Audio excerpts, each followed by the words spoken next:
தமிழக அரசியலில் ஆளுநருக்கும் மாநில அரசுக்கும் இடையிலான உறவு எப்போதும் பேசும் பொருளாகவே இருந்து வந்துள்ளது. அந்த வகையில் கடந்த சில ஆண்டுகளாக தமிழக ஆளுநராக பணியாற்றிய RN ரவி மாற்றப்பட்டு அவருக்கு பதிலாக ராஜேந்திர விஸ்வநாத் அர்லேக்கர் நியமிக்கப்பட்டுள்ள நிகழ்வு பெரும் கவனத்தை பெற்றது. கூடுதல் தமிழக ஆளுநராக பொறுப்பேற்றுள்ள ராஜேந்திர விஸ்வநாத் அர்லேக்கர் கோவா சபாநாயகர் முதல் பீகார் ஆளுநர் வரை பல பொறுப்புகளை வகித்து சட்ட நுணுக்கங்களை சாமர்த்தியமாக கையாள்வதில் பெயர் பெற்றவர். இவர் யார் என்பது குறித்து விரிவாக பார்க்கலாம். RN ரவி இடத்திற்கு புதிய ஆளுநரை நிரந்தரமாக நியமிக்கும் வரை அண்டை மாநில ஆளுநரை நியமிப்பது வழக்கம். அந்த வகையில் தமிழகத்திற்கு ஆளுநராக தேர்ந்தெடுக்கப்பட்ட முகம்தான் ராஜேந்திர விஸ்வநாத் அர்லேக்கர்.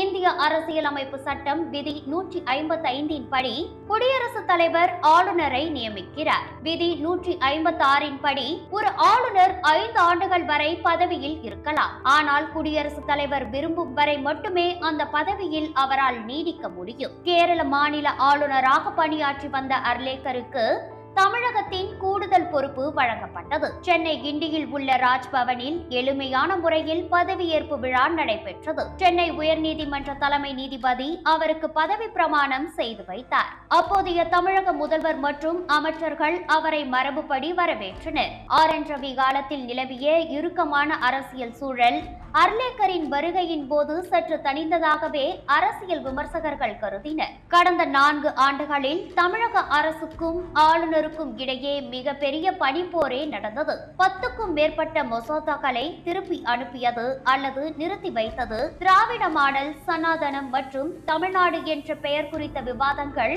மிகப்பெரிய மக்கள் எதிர்ப்பை சம்பாதித்தன. ஆளுநர் RN ரவியின் செயல்பாடுகள் குறித்து தமிழக அரசு உச்ச நீதிமன்றம் வரை சென்றது. இந்த தொடர் மோதல்கள் மத்திய அரசுக்கு ஒரு தர்ம சங்கடமான சூழலை உருவாக்கி இருக்கலாம். தமிழக சட்டமன்ற தேர்தலை கருத்தில் கொண்டு ஆளுநருக்கும் அரசுக்கும் இடையே கடும் மோதல் இருந்ததால் அது தேர்தலை சுற்றி தேவையில்லாத சர்ச்சைகளை உருவாக்கும். எனவே ஒரு அமைதியான சூழலை உருவாக்க அர்லேக்கரை நியமித்ததாக கூறப்படுகிறது. RN ரவி நேரடியாக திமுக அரசின் கொள்கைகளை விமர்சித்த நிலையில் அர்லேக்கர் வந்தவுடன் அரசியலமைப்பு சட்டத்தின்படி அரசுடன் இணைந்து செயல்படுவேன் என்ற முதிர்ச்சியான கருத்தை முன்வைத்தார். அது மட்டுமல்லாமல் ரவி ஒரு முன்னாள் உளவுத்துறை அதிகாரி IPS என்பதால் அவரது அணுகுமுறை சற்று கண்டிப்பு தன்மையுடன் இருந்தது. அர்லேக்கர் ஒரு முன்னாள் சபாநாயகர் என்பதால் மக்கள் பிரதிநிதிகளையும் அமைச்சர்களையும் எப்படி கையாள்வது என்ற கலையை அறிந்தவராக உள்ளே நுழைந்தார். மேலும் அர்லேக்கர் பொறுப்பேற்றதும் ரவியால் நிறுத்தி வைக்கப்பட்டிருந்த சில கோப்புகளை ஆய்வு செய்து சட்ட நிபுணர்களுடன் ஆலோசனைகளை தொடங்கினார். இது நிர்வாக ரீதியாக ஒரு புதிய நகர்வாக பார்க்கப்பட்டது. அர்லேக்கர் தமிழகத்திற்கு வந்தபோது அவர் செய்த முதல் காரியம் தமிழகத்தின் கலாச்சாரம் மற்றும் மொழி குறித்து பாராட்டியதுதான். ரவி தமிழ்நாடு தமிழகம் விவாதத்தை தொடங்கி வைத்த நிலையில் அர்லேக்கர் மிக கவனமாக சர்ச்சைகளை தவிர்த்து ஒரு அமைதியான நிர்வாகி என்ற பிம்பத்துடன் தனது பயணத்தை தொடங்கினார். RN ரவி தமிழக ஆளுநர் மாளிகையை ஒரு அதிகார மையமாகவும் கொள்கை விவாத மேடையாகவும் மாற்றிவிட்டு சென்றதாகத்தான் பேச்சு இருந்தது. ஆனால் அவருக்கு பின் வந்த ராஜேந்திர விஸ்வநாத் அர்லேக்கர் அந்த மேடையில் நிலவிய சத்தத்தை குறைத்து நிர்வாக சக்கரத்தை அமைதியாகவும் சட்ட ரீதியாகவும் சுழல வைக்கும் ஒரு நிதானமான ஆளுநராக உள்ளே வந்தார். இந்த மாற்றம் தமிழக அரசுக்கும் ஆளுநர் மாளிகைக்கும் இடையே ஒரு புதிய புரிந்துணர்விற்கான வாசலை திறந்து வைத்தது. ராஜேந்திர விஸ்வநாத் அர்லேக்கர் கோவா மாநிலத்தை பூர்வீகமாக கொண்டவர். கோவா சட்டப்பேரவையின் சபாநாயகராக இருந்தபோது மிக சிக்கலான அரசியல் சூழ்நிலைகளை சட்ட விதிகளின்படி கையாண்ட அனுபவம் இவருக்கு உண்டு.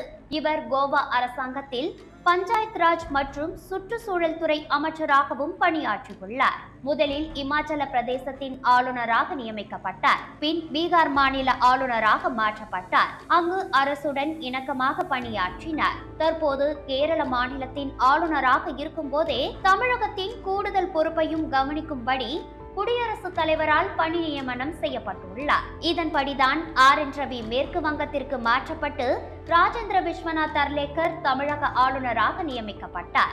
இப்படியான சூழ்நிலையில்தான் தமிழக சட்டமன்ற தேர்தலில் தாவேகா 108 இடங்களை கைப்பற்றியதன் அடிப்படையில் ஆளுநர் அர்லேக்கரை சந்தித்து ஆட்சி அமைக்க உரிமை கோரினார் விஜய். 118 எம்எல்ஏக்களின் ஆதரவை காட்டிவிட்டு ஆட்சி அமைக்குமாறு ஆளுநர் மாளிகை முட்டுக்கட்டை போட்டது.